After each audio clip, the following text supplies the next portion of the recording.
Chers compatriotes, bonjour. Après un moratoire observé en raison de mes activités artistiques, notamment la sortie de mon prochain album prévu dans les mois à venir, je reviens vers vous dans cette nouvelle vidéo pour poursuivre la lutte.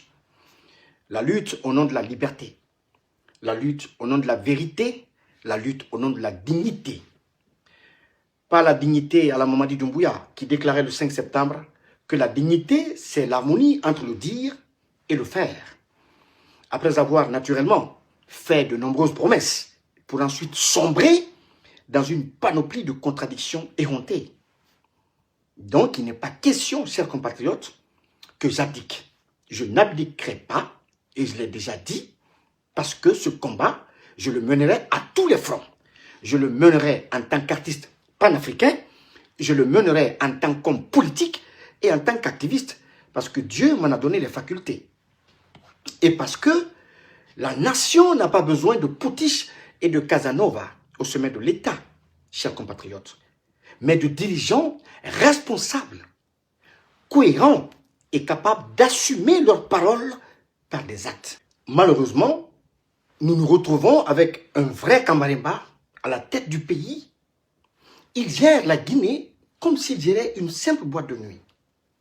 Il expulse qui il veut, il ferme la boîte quand il veut, il dilapide les recettes comme bon lui semble et il distribue les pourboires à qui il veut. Le récent cas de Fodé Barro, de l'artiste Fodé Barro, est une triste et amère illustration, chers compatriotes. Un artiste menace de quitter le pays pour je ne sais quoi. Et que fait-on? On lui jette un 4x4, des liasses de billets afin de calmer sa colère. Oui, chers compatriotes, c'est ce qu'est devenu le pays de Sékou Touré.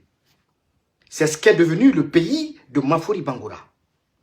Pendant que les 14 millions de Guinéens, pour eux, pas de 4x4, pas de liasses d'argent, pas d'emploi. Pour eux, c'est juste la lutte quotidienne. C'est juste le combat pour la survie. Et le pire, Mamadi est soutenu par des gones, des microbes, des parasites et des profiteurs qui vivent aux dépens des ressources de l'État. Vous le verrez tout à l'heure dans les commentaires. Ces cafards qui viennent le défendre et qui viennent défendre l'indéfendable. Chers compatriotes, cela fait 2 mois que Mamadi Doumbouya, Bala Samoura et Djiba Diakité ont enlevé mes enfants pour me faire taire. 2 mois que les institutions internationales chargées des questions relatives aux enfants n'ont pas été capables de me fournir la moindre information fiable sur le lieu où se trouveraient mes enfants. Cette lâcheté est tout simplement le reflet de l'incompétence de ceux qui étaient venus faire l'amour à la Guinée en douceur. Ils étaient venus faire l'amour à la Guinée, je dis bien en douceur, pas la sodomiser. Je ne saurais expliquer comment cet homme, sur qui tous nos espoirs se fondaient, a pu basculer dans l'inaptocratie. Comment ce soldat, arrivé avec seulement 400 hommes pour sauver la Guinée, a-t-il fini par sombrer dans une oligarchie incompétente? On aurait dû comprendre dès les premiers instants, chers compatriotes, dès les premiers instants, lorsqu'il a trahi ses proches, ceux qui sont allés à la mort pendant que lui était cloîtré dans un blindé devant l'ambassade de sa belle famille. Pendant que les Amara, les Bala Samoura et autres se cachaient derrière leur téléphone, bien au chaud, dans leur confort. Ce sont ces enfants qui, le 5 septembre, ont affronté les balles. Aujourd'hui, ces mêmes enfants sont rejetés dans les oubliettes de l'histoire. Abandonnés comme s'ils n'avaient jamais tendu leur poitrine pour protéger celui qu'ils appelaient affectueusement le parrain. Et ce qu'ils oubliaient, je veux parler bien sûr des premiers éléments des forces spéciales, c'est que leur parrain était venu parrainer ses propres parents, ses frères, ses sœurs, ses amis et non le peuple de Guinée. ni moins les familles de ceux qui sont tombés. Parce que elles sont abandonnées seules aujourd'hui avec leur douleur, condamnées au silence et à l'oubli. Vous savez très bien de quoi je parle. Ça, c'est le travail de votre parrain. Chers compatriotes, alors j'entends les cafards de Mamadi, d'Amara et de Bala Samoura déféquer sur les réseaux sociaux. Ils viennent déféquer sur les réseaux sociaux, je dis bien, parce qu'ils sont entretenus par les recettes de l'État. Prétendre que mes enfants seraient avec moi au Burkina, en Chine, en France, que sais-je encore. Peu importe. Que mes enfants soient en France, en Afrique ou en je ne sais où, libérez-les seulement. Moi, j'irai les chercher où qu'ils soient. L'essentiel est qu'ils soient libres. Je m'abstiendrai de citer vos noms, car vous êtes des personnes insignifiantes. Mais je vous reconnais toutefois un mérite, celui d'avoir professionnalisé votre nouveau métier, à savoir la mendicité. Parce que si le père de Babila, âgé de 75 ans, n'avait pas été enlevé par le CNRD pour les prises de position de son fils, j'aurais eu du mal à parler de l'enlèvement de mes enfants. Oui.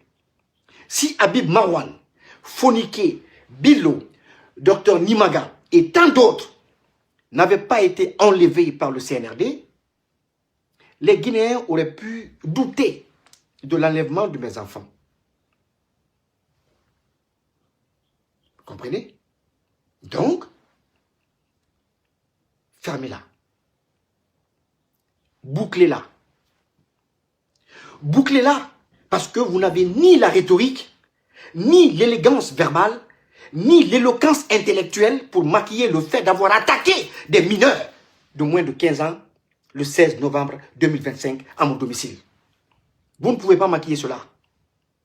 Vous ne pouvez pas le maquiller. C'est vous qui avez enlevé mes enfants. Après avoir tenté de m'enlever à Dakar, vous vous êtes attaqué à mes enfants. Parce que vous n'êtes pas des hommes d'État. Vous voyez, un homme d'État ne brise pas les foyers de ses collaborateurs. Il ne brise pas le foyer des artistes, ni le foyer de qui que ce soit.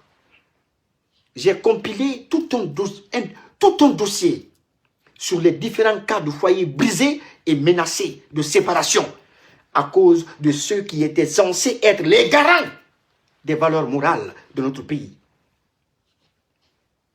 Vous vous attendiez à quoi? Vous vous attendiez à quoi après ce acte de lâcheté?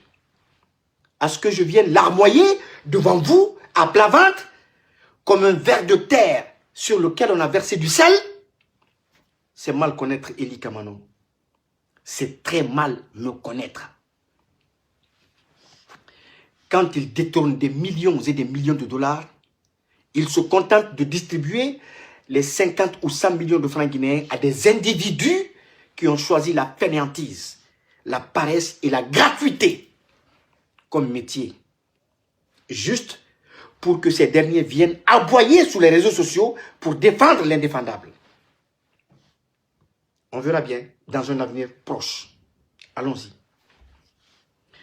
Chers compatriotes, je vais terminer cette vidéo en m'adressant à la justice du CNRD.